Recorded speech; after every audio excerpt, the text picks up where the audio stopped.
बच्चों आज हम सीखेंगे एक्सरसाइज 6.2 ट्राइंगल्स की क्लास 10th की। ये चैप्टर मैं बहुत इजीली मैं आपको समझाने वाला हूँ। ये एक्सरसाइज आपको बहुत इजी लगने वाली है। एक एक क्वेश्चन आपको मैं बहुत सिंपल से कॉन्सेप्ट समझाऊंगा। उन कॉन्सेप्ट के बेसिस पे आप सारे क्वेश्चंस कर लोगे। बस आप पेशेंसली पूरा का पूरा ये वीडियो देखना, आपको एक एक क्वेश्चन बहुत अच्छे से समझ आने वाला है। तो बच्चों सबसे पहली चीज़ जो आपको सीखनी है वो है थेल्स थ्योरम, जिसको हम बोलते हैं बीपीटीबी।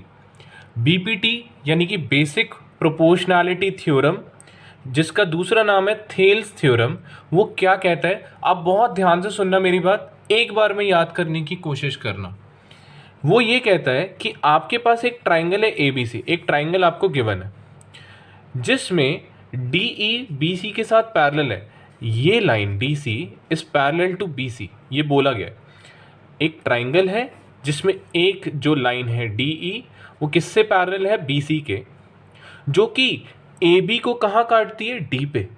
ये जो डी ई है ए बी को कहाँ काट रही है, डी पे। ये जो डी ई है ये ए सी को कहाँ काटती है, ई पे, ई पॉइंट पे काटती है। ये लिखा है। अगर ऐसा हो रहा है कि दो लाइन आपस में पैरेलल है और वो पहली साइड और दूसरी साइड को किसी पॉइंट पे इंटरसेक्ट करती है, किसी पॉइंट पे इंटरसेक्ट करती है, तो ए डी अपॉन में D B is equals to A E upon में ई सी होगा। यानी कि इन दोनों साइड का रेशियो और इन दोनों साइड का रेशियो इक्वल होगा।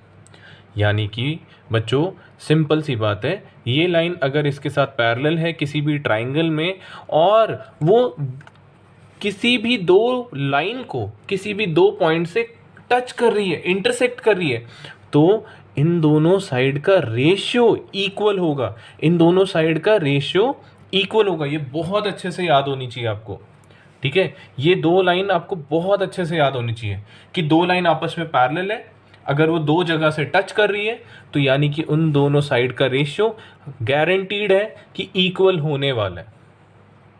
बस यही है बीपीटी, इतना सा ही है। इसी को बहुत अच्छे से याद कर लो, इसको बिल्कुल अच्छे से दिमाग में घुसा लो बस। बच्चों अब हम सीखेंगे converse of BPT. Converse of BPT मतलब बीपीटी का उल्टा। आप बीपीटी को जब पढ़ रहे थे ऐसे पढ़ रहे थे, अब इस बार उल्टा पढ़ना है। पहले हमने क्या सीखा था बीपीटी में कि अगर दो लाइन आपस में पैरेलल है तो इन दोनों साइड का रेशियो इक्वल होगा। अब इसका उल्टा बोलना है हमें। अब इस बार जो गिवन है आप पढ़ सकते हो, वो क्या लिखा है कि आपको पहले से ही पता है कि ये दोनों साइड का रेशियो इक्वल है। अगर बच्चों इक्वल है, ये गिवन है कि इन दोनों साइड का रेशियो इक्वल है, तो अगर ऐसा हो रहा है तो गारंटी है कि ये दोनों लाइन आपस में पैरेलल होगी। कॉन्वर्स का मतलब क्या होता है, किसी का भी उल्टा करना। तो जो हमने बीपीटी में पढ़ा था, जो हमारा गिवन था और जो हमारा प्रूफ था, इसमें जो हमारा प्रूफ है वो गिवन होगा और जो बीपीटी में गिवन था वो हमारा प्रूव होगा। समझ रहे हो, कॉन्वर्स का मतलब उल्टा होता है, यानी कि आपको पीछे से आगे पढ़ना है। कॉन्वर्स ऑफ बीपीटी यानी कि आप पीछे से आगे पढ़ो। जो आपका टू प्रूफ था ना, वो इस केस में देखो गिवन है, और जो इस बीपीटी में गिवन है ना, वो इस केस में टू प्रूव है। यानी कि अगर ये स्टेटमेंट गिवन है तो गारंटी है कि ये दोनों साइड का रेशियो, दोनों साइड आपस में क्या होंगी, ये दोनों लाइन आपस में क्या होंगी, पैरेलल होगी। पहले यही बीपीटी में गिवन था और हमें ये रेशियो मिला था। इस बार इसका उल्टा है कि रेशियो गिवन है और ये पैरेलल है। ये प्रूफ करना है हमें। बच्चों फर्स्ट क्वेश्चन के फर्स्ट पार्ट में गिवन है कि जो डी ई है वो बी सी के साथ क्या है, पैरेलल है। तो ये बताओ कि ई सी क्या होगा। ए ई पहले से ही गिवन है 1 सेंटीमीटर, ए डी भी गिवन है 1.5 सेंटीमीटर, आपको डी बी भी गिवन है 3 सेंटीमीटर। बस हमसे ये पूछ रहे हैं कि ये ई सी क्या होगा। तो जैसे आपको अभी अभी पता है कि यार बीपीटी क्या होती है, कोई भी दो लाइन आपस में क्या है, पैरेलल, तो मुझे पता है इन दोनों साइड का रेशियो क्या होगा, इक्वल। है ना, यही होती है बीपीटी। सेम यहाँ पे भी यही करेंगे। मुझे पता है डीई बीसी के साथ क्या है, पैरेलल है। अगर डीई बीसी के साथ पैरेलल है तो मैं क्या बोल सकता हूँ कि if DE is parallel to BC, तो मैं यहाँ पे बीपीटी यूज़ कर सकता हूँ। बाय यूजिंग बीपीटी तो मैं यहाँ क्या लिख सकता हूँ, ए डी अपॉन में D B is equals to A E upon में ई सी। यही हमने बीपीटी में सीखा था कि अगर दो लाइन आपस में पैरेलल है तो इन दोनों की साइड का रेशियो क्या हो जाएगा, इक्वल। यही हमने बीपीटी में सीखा था। तो ए डी कितना है, ए डी की वैल्यू लिखो 1.5, डी बी कितना है, डी बी की वैल्यू लिखो 3, ए ई कितना है वो है 1, और ई सी निकल जाएगा आराम से। तो आपको पता है आप क्रॉस मल्टीप्लाई करोगे, ई सी को ऊपर भेजोगे और 3 इंटू 1 3 लिखोगे, अपॉन में 1.5 को नीचे ले आओगे, है ना। ये ऊपर आ जाएगा और ये नीचे आ जाएगा, 3 इंटू 1 3 हो जाएगा। उसके बाद आप जैसे ही डेसिमल हटाओगे, डेसिमल के बाद एक डिजिट है तो ऊपर एक ज़ीरो लिखोगे, और 15 के टेबल में 30 कब आता है, 2 पे। तो जो हमारा ई सी है वो कितना आ गया, 2 सेंटीमीटर आ गया। ठीक है बच्चों, फर्स्ट क्वेश्चन का जो सेकंड पार्ट है उसमें भी आपको डीई बीसी के साथ पैरेलल दिख रहा है। तो ये रहा डीई और ये बीसी के साथ पैरेलल है। तो जब भी डीई बीसी के साथ पैरेलल आपको दिख जाए तो आप क्या लिखोगे, इन दोनों साइड का रेशियो, यानी कि ए डी अपॉन में D B is equals to A E upon में E C by BPT, by basic proportionality theorem. तो ए डी हमें निकालना है बच्चों, तो ए डी हमें निकालना है, तो ए डी को तो एज इट इज लिख दो। डी बी कितना है 7.2, तो ए डी अपॉन में 7.2 इज इक्वल्स टू ए ई कितना है 1.8, ए ई 1.8 है, ई सी कितना है 5.4। तो बच्चों ए डी के नीचे है 7.2, ये डिवाइड क्या है वहाँ जाके मल्टीप्लाई का हो जाएगा, A D is equal to 1.8 into 7.2 upon में 5.4। ठीक है, तो आपको जैसे कि पता है डेसिमल के बाद कितने डिजिट है, यहाँ पे एक डिजिट है। तो बच्चों ये डेसिमल हटाऊंगा तो एक ज़ीरो नीचे ऊपर आ जाएगा। सिमिलरली इसके डेसिमल के बाद कितने डिजिट है, एक डिजिट है। तो यार मैं जैसे ही डेसिमल हटाऊंगा तो एक ज़ीरो नीचे आ जाएगा, यानी कि 10 नीचे आ जाएगा। सेम इसके बाद कितने डिजिट है, एक डिजिट है, तो फिर से एक 10 नीचे आ जाएगा। तो कितना हो गया बच्चों, 18 इंटू 72 इंटू 10 अपॉन में 54 इंटू 100। ठीक है, ज़ीरो से ज़ीरो को काट सकते हो आप। उसके बाद आपको पता है 18 1 जा और 18 3 जा, 18 इंटू 3, तो ये कितना हो जाएगा 18 इंटू 3, और 3 की टेल में 72 कब आता है, 24 पे आता है बच्चों। तो 24 अपॉन में 10, आंसर आ गया 24 अपॉन में 10। तो हम लिख देंगे 2.4 सेंटीमीटर। क्यों लिखेंगे, रीज़न ये है कि नीचे एक ज़ीरो है तो एक डिजिट के बाद डेसिमल आ जाएगा। अगर नीचे दो ज़ीरोस होते तो दो डिजिट के बाद डेसिमल आ जाता। ठीक है बच्चों, अब हम सीखते हैं सेकंड क्वेश्चन का फर्स्ट पार्ट। सेकंड क्वेश्चन के जितने भी पार्ट हैं उसमें हमारा कॉन्वर्स ऑफ बीपीटी लगेगा। तो कॉन्वर्स ऑफ बीपीटी क्या होता है कि आपके पास दो साइड का रेशियो गिवन होगा और हमें ये प्रूव करना होता है कि ये दो साइड आपस में क्या है, पैरेलल है। इसमें पहले से ही गिवन होता है कि इन दोनों साइड का रेशियो इक्वल होगा और ये दोनों साइड आपस में क्या है, पैरेलल है। तो इन क्वेश्चन में भी यही करना है बच्चों। इसमें एक ट्राइंगल गिवन है PQR, जिसमें बोला गया है कि ये बताओ कि क्या EF QR के साथ पैरेलल है। हमें ये बताना है कि ये जो EF है ये QR के साथ पैरेलल है या नहीं है। तो उसके लिए आपको पता है आपकी ये दोनों साइड का रेशियो इक्वल होना चाहिए। ये इन दोनों साइड का रेशियो आपस में इक्वल होगा तभी तो आप बोल सकते हो कि ये दोनों पैरेलल है आपस में, ये दोनों लाइंस आपस में पैरेलल है, तभी तो बोल सकते हो। तो हम यहाँ पे कॉन्वर्स लगाएंगे, क्योंकि इधर हमें साइड के रेशियो को डिवाइड करना है। अगर ये इक्वल आते हैं, अगर ये दोनों साइड का रेशियो आपस में इक्वल आता है, तो हम बोल सकते हैं यार ये दोनों साइड आपस में क्या है, पैरेलल है। ये दोनों लाइंस आपस में क्या हो जाएंगी, पैरेलल हो जाएंगी। तो बच्चों जैसे कि यहाँ पे गिवन है कि हमें प्रूफ करना है EF is parallel to QR, तो हम सबसे पहले लिखेंगे PE अपॉन में EQ is equals to PF upon में FR। तो सबसे पहले देखो PE कितना है, 3.9 है, EQ कितना है, 3 है, PF कितना है, 3.6, FR कितना है, 2.4। अगर ये दोनों LHS और RHS दोनों अगर इक्वल आ जाएगा तो हम बोल देंगे कि EF QR के साथ पैरेलल है। अगर नहीं आएगा तो हम बोलेंगे ये दोनों आपस में पैरेलल नहीं है। तो हमें बस इन दोनों को डिवाइड करना है। तो आपको जैसे पता है डेसिमल के बाद एक डिजिट है तो एक ज़ीरो नीचे आ जाएगा, 39 अपॉन में 30, और ये कितना हो जाएगा, 36 अपॉन में 24। अगर आप इसको सिंप्लीफाई भी करोगे तो ये कितना हो जाएगा, 13 की टेबल में आप देख सकते हो 3 की टेबल में 13 पे आता है और 3 की टेबल में 10 पे आता है, तो 13/10। सिमिलरली आपको 12 की टेबल आती होगी, 12 इंटू 2 और 12 इंटू 3, 36/24 यानी कि 3/2। 12 की टेबल से काट दो, आंसर आएगा 3/2। क्या LHS RHS के बराबर आ रहा है, नहीं आ रहा।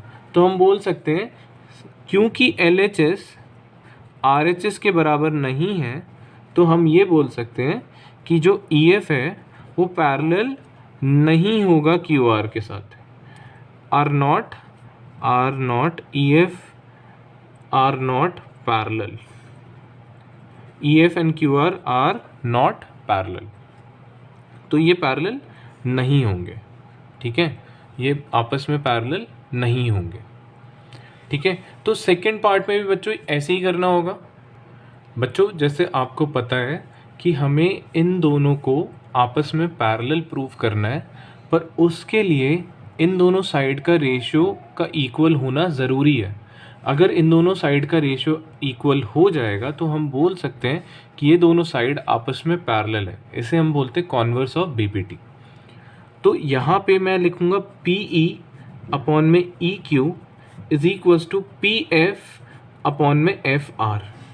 तो यहाँ पे PE कितना है, 4 है, और EQ कितना है, 4.5 है। सिमिलरली PF कितने हैं, 8, और FR कितना है, 9। तो जैसे कि आपको पता है डेसिमल हटाने के लिए मैं डेसिमल जैसे ही हटाऊंगा, डेसिमल के बाद एक डिजिट है तो एक ज़ीरो ऊपर आ जाएगा। तो मैं 5 की टेबल से अगर इसको काटता हूँ तो ये आएगा 8, ये आएगा 9। तो जैसे कि आप यहाँ पे देख सकते हो LHS RHS के बराबर आ रहा है, दोनों ही 8/9 आ रहे हैं। तो आप यहाँ पे लिख सकते हो EF is parallel to QR, EF is parallel to QR, क्योंकि LHS RHS के बराबर आ रहा है। इसका मतलब ये है कि दोनों साइड का रेशियो अगर इक्वल होता है तो ये दोनों साइड आपस में क्या हो सकती हैं, पैरेलल। यही था हमारा कॉन्वर्स ऑफ BPT। बच्चों अब हम सेकंड का थर्ड पार्ट करते हैं। सेम इसमें भी हमें यही निकालना है कि EF पैरेलल है QR के, पर आपको इस बार ये दो साइड्स नहीं गिवन, पर ये पूरी बड़ी वाली साइड्स गिवन है। तो पूरी बड़ी वाली जो साइड है PQ वो आपको गिवन है 1.28 सेंटीमीटर, पर आपको ये EQ निकालना है। E से क्यों निकालना है, रीज़न यही है, सिंपल सी बात है। अगर ये दो लाइन आपस में पैरेलल है तो इन दोनों साइड का रेशियो इन दोनों साइड के रेशियो के बराबर होना चाहिए। आपको पता है अगर PE अपॉन में EQ और PF अपॉन में FR इक्वल हो जाएंगे तो EF is parallel to QR हो जाएगा। तो इस वजह से आप PE निकालोगे पहले और FR निकालोगे। तो PE हम कैसे निकालेंगे, तो हम बोल सकते हैं कि इस पूरे बड़े वाले में से यानी कि PQ में से अगर मैं EQ हटा दूं इस बड़े वाले पी क्यू में से ई क्यू को हटा दूँ तो मुझे ई क्यू मिल जाएगा। सिमिलरली इस पूरे बड़े एफ आर में से इसको गायब कर दूँ, इस पूरी बड़ी यहाँ से यहाँ तक जो भी हमारी लाइन है 2.56 सेंटीमीटर की है, उसमें से अगर 0.36 हटा दूँ तो क्या बचेगा आपके पास? एफ आर ही तो बचेगा। तो आपको यही करना है। अगर आपको पी ई निकालना है, पी ई गिवन है और पी क्यू गिवन है, आपको ई क्यू निकालना है, ई क्यू। तो ई क्यू कैसे निकालोगे? आप लिखोगे P Q minus P E. Similarly अगर मेरे को एफ आर निकालना है, एफ आर निकालना है, तो मैं पूरे बड़े वाले में से यानी कि पी आर में से पी एफ को माइनस कर दूंगा। ठीक है, तो पी क्यू कितना है बच्चों? 1.28 और पी ई कितना है? 0.8। तो इन दोनों को मैं माइनस कर दूंगा, तो माइनस करके कितना आएगा? 8 से 8 कट जाएगा, तो ये आ जाएगा 1.1 सेंटीमीटर। ठीक है, ये आ जाएगा हमारा 1.1 सेंटीमीटर। ये 0.18 था ना, 0.18 में से 1.28 में से 0.18 को अगर मैं माइनस करूँगा तो 1.1 आएगा, है ना। 1.28 में से 0.18 को अगर हम माइनस करते हैं तो 1.1 आएगा। ठीक है, क्योंकि 2 - 1 1 हो गया, 8 - 8 0 हो गया, और ये 1 तो एज इट इज़ रहेगा। अच्छा, मैंने यहाँ 1 नहीं लिखा। ठीक है, ठीक है। सेम ऐसे ही 2.56 में से 0.36 को माइनस करो, तो यार 6 से तो 6 गया, 0 हो गया। 5 में से 3 गए, 2 बचा, और 2 - 0 2 ही बचेगा, तो ये हो गया 2.2 सेंटीमीटर। ठीक है, उसके बाद हमें पता है पी ई अपॉन में E Q is equal to P F upon में एफ आर। जब तक ये इक्वल नहीं होगा तो हम ये नहीं बोल सकते कि ये दोनों आपस में पैरेलल है। तो अब हम यही स्टेटमेंट लिख देते हैं, पी ई अपॉन में E Q is equal to P F upon में एफ आर। पी ई कितना है? 0.18। ई क्यू कितना है? जस्ट अभी अभी निकाला है, 1.1। पी एफ कितना है? पी एफ हमारा 0.36 और एफ आर कितना है? 2.2। ठीक है बच्चों, डेसिमल के बाद 2 डिजिट है तो नीचे 2 ज़ीरोज़ आ जाएंगे, और डेसिमल के बाद 1 डिजिट है तो ऊपर 1 ज़ीरो आ जाएगा और नीचे 11 ही रहेगा। हमने 1.1 को अब 11 रख दिया, डेसिमल हटाया, डेसिमल के बाद 1 डिजिट था तो 1 ज़ीरो ऊपर चला जाएगा, डेसिमल के बाद 2 डिजिट है तो 2 ज़ीरो नीचे आ जाएंगे। सिमिलरली यहाँ पे भी ये हो जाएगा 36 और 2 ज़ीरोज़ नीचे आ जाएंगे, और ये होगा 22 और ये होगा 10। तो डेसिमल के बाद 1 डिजिट है तो 1 ज़ीरो ऊपर, डेसिमल के बाद 2 डिजिट है तो 2 डिजिट नीचे। उसके बाद 0 से 0, 18 अपॉन में 110, 0 से 0, 36 अपॉन में 220। तो ये कट जाएगा, 2 की टेबल से आप काट सकते हो इसको, 9 अपॉन में 55 आ रहा है, इसको भी आप 2 से काट सकते हो, ये आएगा 18/110, और अभी अभी किया था 2 से फिर से काट दो इसे, तो ये फिर से 9/55 आएगा, क्योंकि LHS RHS के बराबर आ रहा है, LHS इक्वल्स टू RHS। तो हम बोल सकते हैं कि अगर ये दोनों साइड का रेशियो अगर इक्वल है तो EF is parallel to QR। यही हमें प्रूव करना था। बच्चों, अभी तक हमने BPT में ये सीखा कि दो लाइंस अगर आपस में पैरेलल है तो इन दोनों साइड का रेशियो क्या होगा? इक्वल होगा।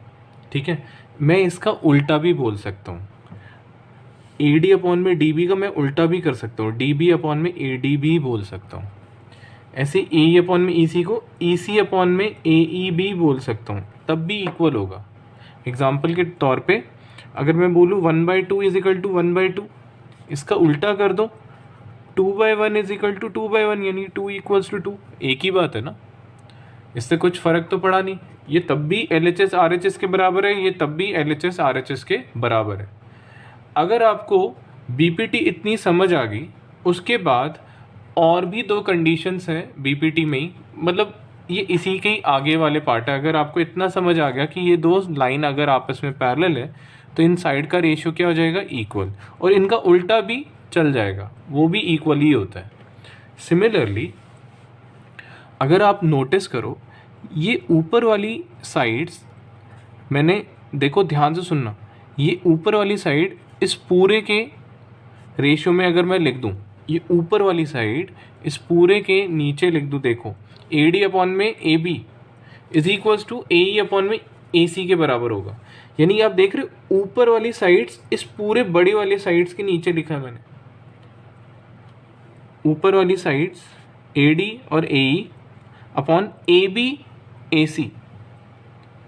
सिमिलरली नीचे वाली साइड्स देखो, ये वाली side upon A B upon में ए सी, ये भी बाय बी पी टी हम बोल सकते हैं। अगर डी ई बी सी के साथ पैरेलल है, डी ई बी सी के साथ पैरेलल है, तो यानी कि ये जो ऊपर वाली साइड्स है ना और ये जो बड़ी वाली साइड्स है, इनका रेशियो भी इक्वल होगा। ये अच्छे से याद कर लो, समझ रहे हो? ये नीचे वाली साइड्स, ये वाली नीचे वाली साइड्स इस बड़ी वाली दोनों साइड का रेशियो इक्वल होगा और इनका उल्टा भी इक्वल होगा। जैसे कि मैं लिख दूँ ए बी अपॉन में A D is equals to A C upon में ए ई, तो भी इक्वल होगा। जैसे मैं यहाँ लिख दूँ ए बी अपॉन में D B is equals to A C upon में ई सी, तो भी इक्वल होगा। ये तो मैंने बताया ही है, जैसे कि 1/2 is equal to 1/2, 2 equals to 2 होगा, इनका उल्टा भी इक्वल होगा। सेम ऐसे ही इसमें भी होगा। पर आप एक चीज़ नोटिस करें, ये ऊपर वाली साइड्स ली है और ये पूरी बड़ी वाली साइड्स ली है। इस बार ऊपर वाली साइड ना लेके नीचे वाली साइड्स ली हैं। इन दोनों का रेशियो, इन दोनों बड़े वाले रेशियो के बराबर है। आप देख सकते हो डी बी अपॉन में A B, E C upon में ए सी, तो भी इक्वल है।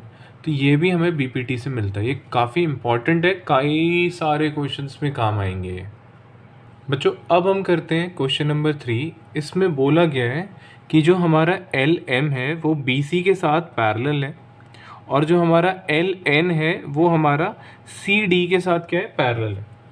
तो आपको पैरेलल तो पता ही होगा, अगर ये लाइन इसके साथ पैरेलल है तो अभी अभी हमने पढ़ा था बीपीटी में हमने ये चीज़ सीखी थी कि अगर दो लाइन आपस में पैरेलल है तो उन दोनों के साइड का रेशियो इक्वल होगा, ये हमें पता है। तो यहाँ पे भी यही होने वाला है बच्चों कि अगर ये दो लाइन आपस में पैरेलल है तो अगर ये साइड इसके बराबर होगा और ये साइड इसके बराबर होगा, इन दोनों का रेशियो क्या होगा, आपस में बराबर होगा। ये हमें अभी तक पता है। तो हम यहाँ पे ये लिखेंगे, in triangle A B C, in triangle A B C M L is parallel to B C. ये हमें पता है ये बात कि ये दोनों लाइन आपस में पैरेलल है। तो बच्चों आपको पता है इस साइड का रेशियो अपॉन में इस साइड का रेशियो इज इक्वल्स टू इस साइड का रेशियो इज इक्वल्स टू इस साइड का रेशियो। पर आपको मैंने एक बात और बताई थी जो आपको याद होगी कि अगर दो लाइन आपस में इक्वल है, आपस में पैरेलल है, तो ऊपर वाली साइड अपॉन पूरी बड़ी वाली साइड का रेशियो किसके बराबर होगा, ये वाली छोटी वाली साइड ऊपर वाली अपॉन में इस पूरी बड़ी वाली साइड के बराबर होगा। ये अभी हमने बात की थी, ठीक है। तो यहाँ पे मैं ये चीज़ यूज़ कर सकता हूँ बच्चों कि ऊपर वाली साइड अपॉन में ये पूरी बड़ी वाली साइड, ऊपर वाली साइड अपॉन में पूरी बड़ी वाली साइड का रेशियो क्या होगा, इक्वल हो सकता है।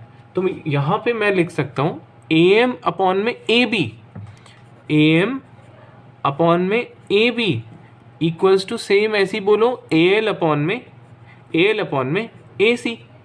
आप यहाँ लिखोगे बाय बी पी टी। समझ रहे हो मैं क्या कह रहा हूँ कि ये साइड का अगर ये दोनों लाइन आपस में पैरेलल है तो ऊपर वाले जो भी साइड्स हैं उनका ये बड़ा वाला और ये बड़ा वाला आपने नीचे लिखा और ये ऊपर वाले दोनों को सामने लिखे, ठीक है। इसको हम बोलते हैं बीपीटी, है अभी मैंने समझाया था। सेम आपको ट्राइंगल दिख रहा होगा A D C, in triangle A D C में भी ऐसा ही है कि एन एल डी सी के साथ पैरेलल है। तो ये दोनों जो लाइन है अपॉन ए डी और इसके अपॉन ए सी आप लिख सकते हो by B P T. A L upon L A C is equals to A N upon A D. आप समझ रहे हो मैं कह रहा हूँ ऊपर वाले और ये पूरी साइड का रेशियो आपस में इक्वल होगा बाय बी पी टी। ठीक है, तो आप एक चीज़ बताओ, एंगल 1 भी कह रहा है मैं 60 डिग्री के बराबर हूँ, एंगल 2 भी कह रहा है मैं भी 60 डिग्री के बराबर हूँ, तो क्या एंगल 1 एंगल 2 बराबर नहीं होंगे? ये दोनों आपस में बराबर नहीं होंगे, है ना। एंगल 1 भी कह रहा है मैं 60 के बराबर हूँ, एंगल 2 भी कह रहा है मैं भी 60 के बराबर हूँ, तो एंगल 1 और एंगल 2 यानी कि आपस में बराबर है। सेम यहाँ पे ए एल अपॉन में ए सी कह रहा है मैं ए एम अपॉन में ए बी के बराबर हूँ। यहाँ पे ए एल अपॉन में ए सी क्या कह रहे हैं, मैं ए एन अपॉन में ए डी के बराबर हूँ। समझ रहे हो, सेम यही बात। एंगल 1 कह रहा है मैं भी 60 डिग्री के बराबर हूँ, एंगल 2 भी कह रहा है मैं भी 60 डिग्री के बराबर हूँ, यानी कि एंगल 1 एंगल 2 आपस में बराबर है। सेम ऐसी ए बी अपॉन में ए बी कह रहा है मैं ए एल अपॉन में ए सी के बराबर हूँ, ए एन अपॉन में ए डी कह रहा है मैं भी ए एल अपॉन में ए सी के बराबर हूँ। क्या ये दोनों आपस में बराबर नहीं होंगे? देखो ये दोनों ही कह रहे हैं मैं ए एल अपॉन में ए सी के बराबर हूँ, तो ये दोनों आपस में बराबर नहीं होंगे। तो आप लिखोगे ए एम अपॉन में ए B is equals to A N upon में ए डी। यही तो हमें प्रूव करना था बच्चों। अब हम सीखते हैं क्वेश्चन नंबर 4, जिसमें गिवन है कि ये जो अपना डी ई है वो ए सी के साथ पैरेलल है। आप देख भी सकते हो ये लाइन इसके साथ आपको पैरेलल दिख रही होगी, D E is parallel to A C, और डी एफ ए ई के साथ आपको पैरेलल दिख रहा होगा। अगर ऐसा है तो हमें बोला गया है कि ये बताओ कि बी एफ अपॉन में F E is equals to B E upon E C, B E upon E C. तो हमें ये प्रूव करके दिखाना है बच्चों।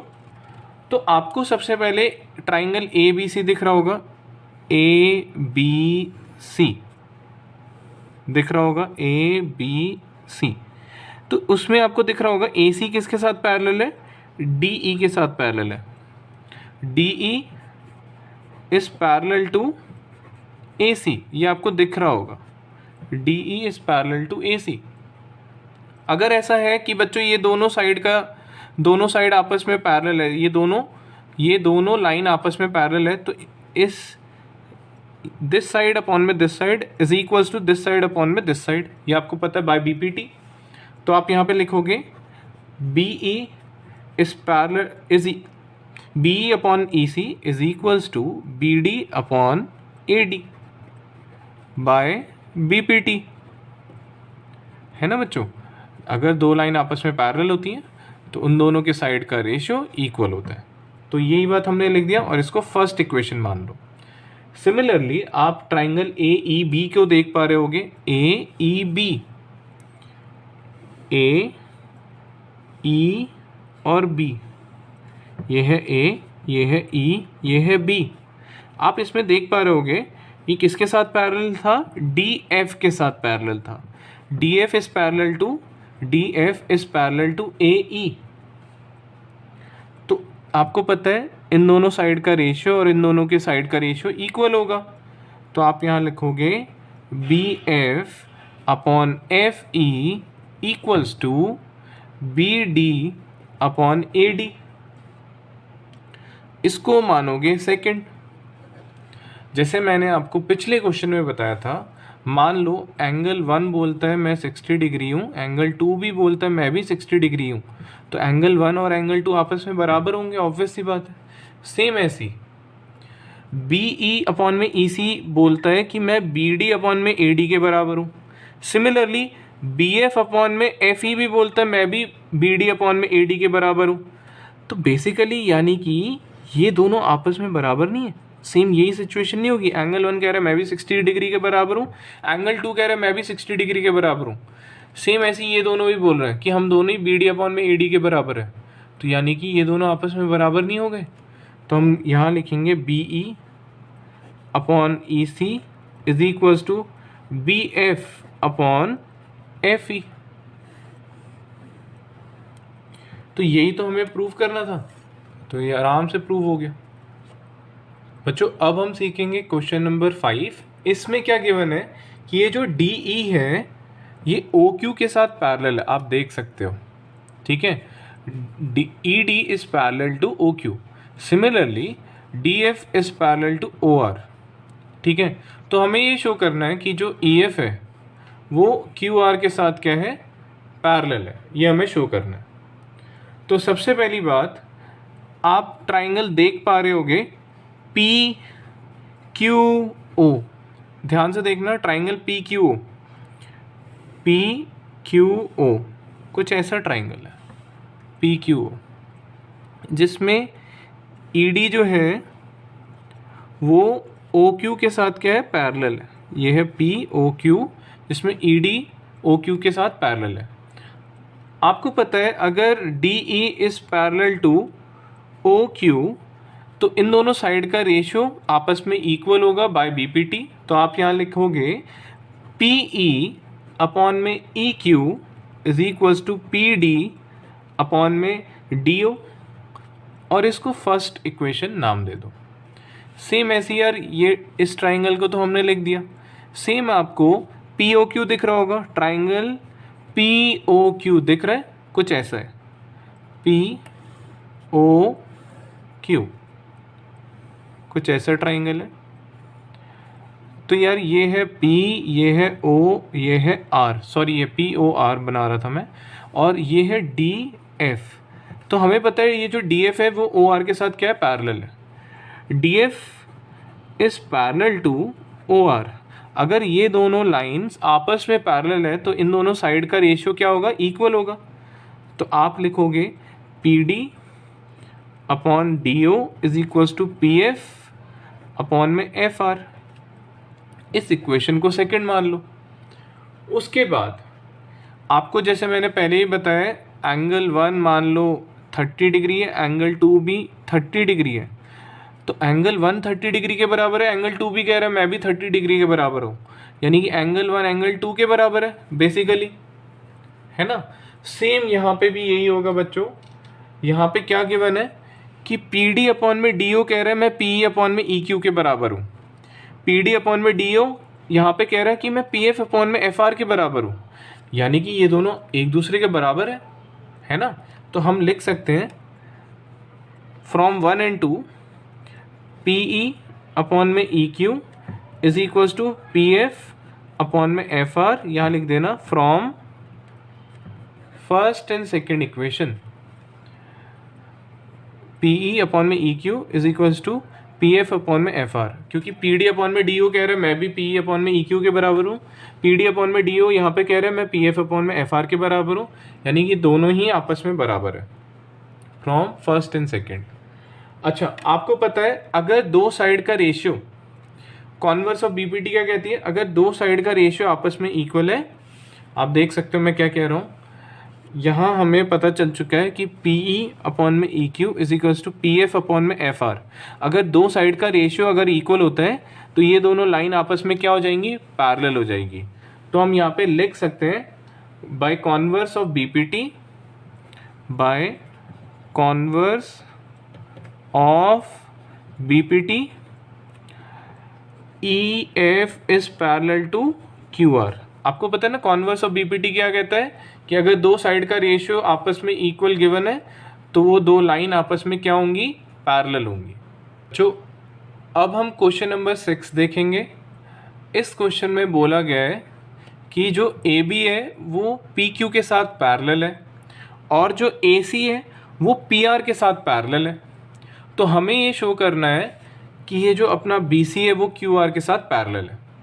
बच्चों, जब भी आपको याद हो कि हमें पैरेलल प्रूफ करना हो, किसी भी दो लाइन को आपस में पैरेलल प्रूफ करना है, तो याद रखना इन दोनों साइड का रेशियो इक्वल होना चाहिए, तभी ये दो लाइन आपस में पैरेलल होंगी।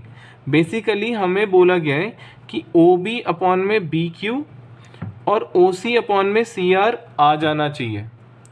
अगर OB अपॉन में BQ और OC अपॉन में CR आ जाएगा तो आपको पता है ये दो लाइन आपस में पैरेलल हो जाएंगी by converse of BPT। Converse of BPT यही कहता है ना कि दो साइड का रेशियो अगर इक्वल है तो ये दोनों लाइन आपस में क्या हो जाएंगी, पैरेलल हो जाएंगी। ठीक है, तो हमें क्या करना है, कैसे भी करके इन दोनों साइड का रेशियो इक्वल बनाना है, जिससे ये दो लाइन आपस में क्या हो जाए, पैरेलल हो जाए। तो पहली बात बच्चों, आपको ट्राइंगल दिख रहा होगा, in triangle O P Q दिख रहा है आपको, ओ पी क्यू कुछ ऐसा है, ओ पी क्यू, जिसमें आपको दिख रहा है ए बी पी क्यू के साथ क्या है, पैरेलल है, ये आपको गिवन है। तो अगर ये दो लाइन आपस में पैरेलल हैं तो इन दोनों साइड का रेशियो क्या हो जाएगा, इक्वल बाय बीपीटी। तो हम यही लिखेंगे, if A B is parallel to P Q then O A upon में A P, O A upon में A P is equals to O B upon में B Q. First equation. Same ऐसी बच्चों हमें क्या करना होगा, in triangle O P R, O P R, O P R में क्या पैरेलल है, A C is parallel to P R, A C is parallel to P R, then O A upon में A P, O A upon में A P is equals to O C upon में C R, is equals to O C upon में C R by B P T, second equation. बच्चों ये बात मैंने पहले ही बताई है, मान लो एंगल 1 30 डिग्री के बराबर है, एंगल 2 भी 30 डिग्री के बराबर है, तो इसका मतलब क्या होता है कि एंगल 1 एंगल 2 आपस में बराबर है ना। एंगल 1 भी कह रहा है मैं 30 डिग्री के बराबर हूँ, एंगल 2 भी कह रहा है मैं 30 डिग्री के बराबर हूँ, यानी कि एंगल 1 और 2 दोनों ही एक दूसरे के बराबर होंगे। सेम यहाँ पे भी यही हो रहा है, यहाँ पे बोल रहे हैं ओ ए अपॉन में ए पी कि मैं ओ बी अपॉन में बी क्यू के बराबर हूँ। यहाँ पे ओ ए अपॉन में ए पी किसके बराबर है, ओ सी अपॉन में सी आर। तो आप एक चीज़ नोटिस कर रहे हो, ये अपना ओ ए अपॉन में A P, O A upon में ए पी 30 डिग्री नहीं हो गया देखा जाए तो, और ये एंगल 1 एंगल 2 हो गया। कंपेयर करो, ये दोनों में कॉमन है, 30 30 दोनों में कॉमन है, ओ ए पी दोनों में ही कॉमन है। तो यानी कि दोनों साइड का रेशियो इक्वल हो जाएगा, इन दोनों साइड का रेशियो क्या हो जाएगा, इक्वल। ओ बी अपॉन में B Q is equals to O C upon में सी आर फ्रॉम 1 and 2, यानी दिस अपॉन में दिस अपॉन में दिस। अगर मैंने अभी अभी बताया था, अगर ये दोनों साइड का रेशियो अगर आ जाएगा इक्वल, ओ बी अपॉन में B Q is equal to O C upon में सी आर अगर आ जाएगा, तो हम बोल सकते हैं ना B C is parallel to Q R, B C is parallel to Q R by converse of B P T, by converse of B P T. बच्चों अब हम सीखेंगे क्वेश्चन नंबर 7। इसमें बोला गया है बीपीटी का यूज़ करके हमें ये बताओ कि एक लाइन जो आपने बनाई है, एक लाइन जो आपने ड्रॉ की है, वो ए बी का मिड पॉइंट है। ये लाइन मैंने ऐसे मान लो ड्रॉ की, और ये लाइन पॉइंट जो डी है ना, वो मिड पॉइंट है किसका, ए बी का। मान लो ये फर्स्ट लाइन है, ए बी को फर्स्ट लाइन मान लो, इसको सेकंड और इसको थर्ड लाइन मान लो, ए सी को थर्ड लाइन मान लो। तो ये हमें ये कह रही है कि ये जो लाइन है ये इस ए बी साइड का मिड पॉइंट है, D is the mid point of A B. और फिर ये हमें बोल रहा है कि ये जो डी ई है ना, ये जो लाइन है ये बी सी के साथ क्या है, पैरेलल। ये जो डी ई लाइन है ये बी सी के साथ पैरेलल है, और ये जो लाइन है ना ये इस लाइन को, यानी कि थर्ड लाइन को, ये जो थर्ड साइड है, ये फर्स्ट साइड, सेकंड साइड और ये थर्ड साइड को क्या कर रही है, बाइसेक्ट कर रही है। बाइसेक्ट का मतलब आपको पता होगा कि जितना ए ही है उतना ही ई सी भी होना चाहिए, यानी कि ये तभी पॉसिबल है जब ई मिड पॉइंट होगा। ऑब्वियस सी बात है, ई अगर मिड पॉइंट होगा तो ए ई सी के बराबर होगा। यही हमसे बोल रहा है कि ये बाइसेक्ट कर रही है, ये लाइन इसके साथ पैरेलल भी है, इस लाइन को बीच में से भी काट रही है, और ये हमें बोल रहा है कि प्रूफ करो कि ई जो है ना वो ए सी को भी बीच में से काट रहा है। इसका मतलब ये क्या हो गया कि जितना ए ई होगा उतना ही ई सी होना चाहिए अगर ई इज़ द मिड पॉइंट। तो हमें गिवन क्या है बच्चों, गिवन ये है कि D is the mid point of A B, D is the mid point of A B. तो डी ई बी सी के साथ पैरेलल भी है, ये भी गिवन है, D E is parallel to B C. हमें प्रूव क्या करना है? टू प्रूव, हमें प्रूव ये करना है बच्चों कि ई मिड पॉइंट है, E is the mid point of A C, that is A E C के बराबर होना चाहिए, ए ई सी के बराबर होना चाहिए। तो हम ये कैसे प्रूव करें?